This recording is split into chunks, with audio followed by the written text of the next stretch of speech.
If you're a football fan, I bet you felt it. That weird, nagging feeling that some kind of distance is growing between you and the game you love. Well, today, we're going to dig into exactly why that is. We're talking about the great disconnect. So, here's the thing. Football has never been bigger, right? It's more popular, more people are watching, it's making more money than ever before. But for so many of us, something just feels off, a bit hollow. The big question is, how can the world's biggest sport feel so empty to the very people who make it what it is? Okay, so to get to the bottom of this, we're going to break it down into a few key areas. We'll kick things off with the big paradox at the heart of the game. Then we'll get into the problem of just too much football. After that, we'll talk about the loyalty gap, the whole commerce versus culture debate, how our emotions get put on hold, and finally, what it is that we're all really missing. All right, let's dive in. All right, first up, the great paradox. And it really is a paradox. It's this bizarre situation where the game is everywhere you look. It's bigger, shinier, more global than ever. But at the same time, for so many fans, it just feels further away, less personal. I mean, on the surface, everything looks amazing, right? The stadiums are packed, the TV deals are insane, football is a global giant. But those numbers, they don't paint the full picture. Not even close. They mask this growing feeling among fans that the connection, that real deep bond with their club, is starting to wear thin. And this chart, this pretty much sums it up perfectly. You see that huge bar for global viewership? That's the number all the executives love to see, and it's going through the roof. But then look at the other one, emotional investment. That feeling that we have, it's just not keeping up. And that gap right there, that's exactly what we're talking about. That's the empty space. So, what's behind this gap? Well, one of the biggest reasons is something that sounds kind of crazy at first. There's just too much football. It's that classic problem of plenty. No, really, think about it. There's a must-win game on TV pretty much every single night. League, cups, European nights, it's a constant stream. And when every game is hyped up as massive, well, none of them are. That special feeling, counting down the hours to the weekend match, it's been replaced by a kind of constant, low-level burnout. And this is what it feels like. It's just a relentless treadmill. It's not a season with a rhythm anymore. It's a 24/7 content machine.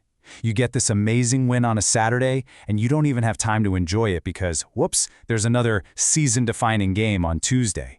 The natural flow is just gone. It's just a flood of games.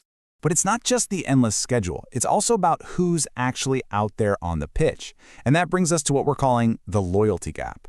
It's that feeling that the players wearing your club shirt don't really belong to the club anymore, not like they used to.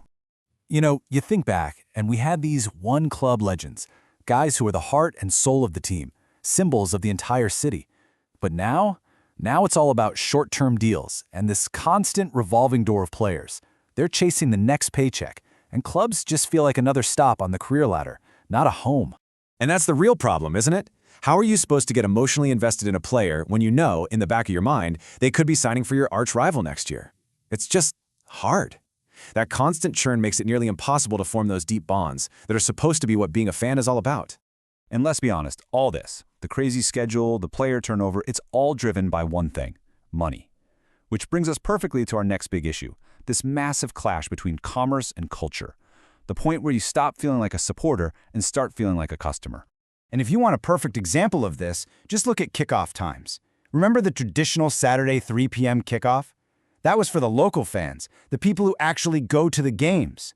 Now, matches are all over the place. Friday night, Sunday afternoon, Monday night, all to hit primetime TV audiences in another continent. It completely ignores the fans in the stadium.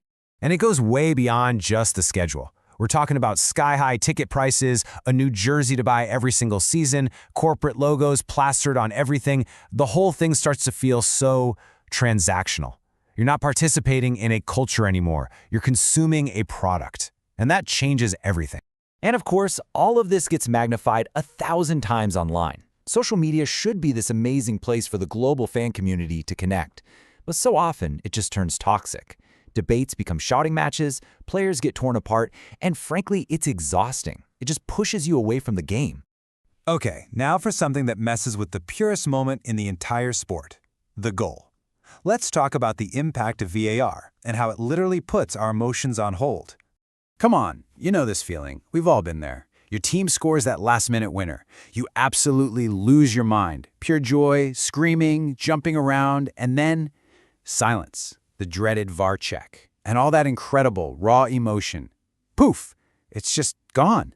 And this is the anatomy of that moment. What used to be 1 second of pure collective explosion is now this. A brief, hesitant cheer, followed by almost 2 minutes of just waiting. Waiting for some guy miles away to tell you if you're allowed to be happy. Sure, VAR might be more accurate, but man, it has sucked the life out of goal celebration. So let's recap. We've got a brutal schedule, players who come and go, a game that feels more like a business, and goal celebrations that feel, well, sterile. When you add it all up, what is it that we're actually missing? What's the real loss here? And just to be super clear, this isn't about people wanting the football itself to be worse. Nobody's nostalgic for bad tackles or sloppy play. What we miss is the feeling, the genuine connection, the shared identity, the belief that this all means something more than just dollars and cents. Really, if you boil it all down, it comes back to one single thing. Connection. That's it. That's the magic. It's the emotional bond that transforms a simple sport into a culture, into something that's part of our identity. And if you take that away, well, then it's just another form of entertainment, just another product. So that leaves us with the big question for the future, doesn't it? As football gets bigger, richer, and more polished as a global business, can it ever get that local, personal soul back? Can it rediscover the feeling that made us all fall in love with it in the first place? That, right there, is the challenge. Thanks for tuning in. Follow for more videos. Also check out more videos like this.